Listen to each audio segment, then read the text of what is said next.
திராவிட முன்னேற்றக் கழகம் வந்த பிறகுதான் தமிழ்நாடு சீரழிந்து விட்டது என்பது போன்ற வாதங்களை போலி தமிழ் தேசியவாதிகளும் ஆரிய சித்தாந்தவாதிகளும் தொடர்ந்து வைத்து வருகிறார்கள். நான் இன்றைக்கு உறக்க ஒன்றை சொல்ல கடமைப்பட்டிருக்கிறேன். 1953ஆம் ஆண்டு திரு ஜீவா அவர்கள், தோழர் ப ஜீவானந்தம் அவர்கள் தமிழ்நாடு சட்டப்பேரவையிலே ஒரு உரையாற்றுகிறார்.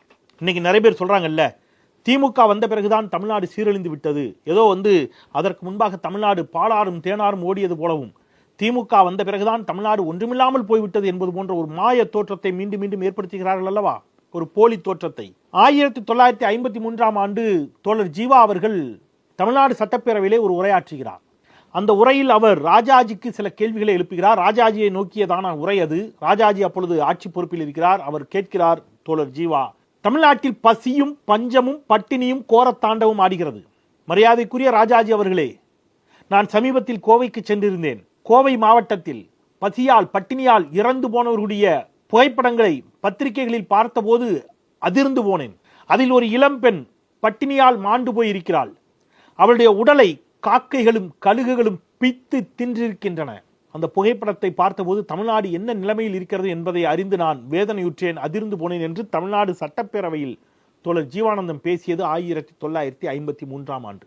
சட்டப்பேரவை குறிப்பேடுகளில் இன்னமும் இருக்கிறது தோழர்களே.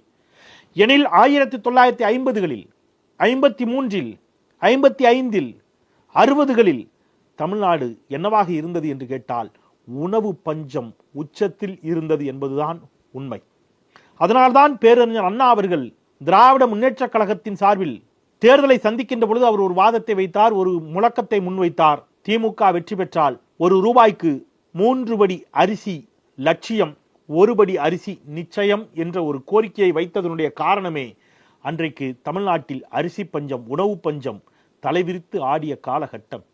அப்படியானது ஒரு இக்கட்டான காலகட்டத்தில் திராவிட முன்னேற்றக் கழகம் தமிழ்நாட்டில் 1967இல் ஆட்சி பொறுப்பேற்கிறது. 2 ஆண்டுகளில் காலம் பேரறிஞர் அண்ணாவை கை கொண்டு விட்டது.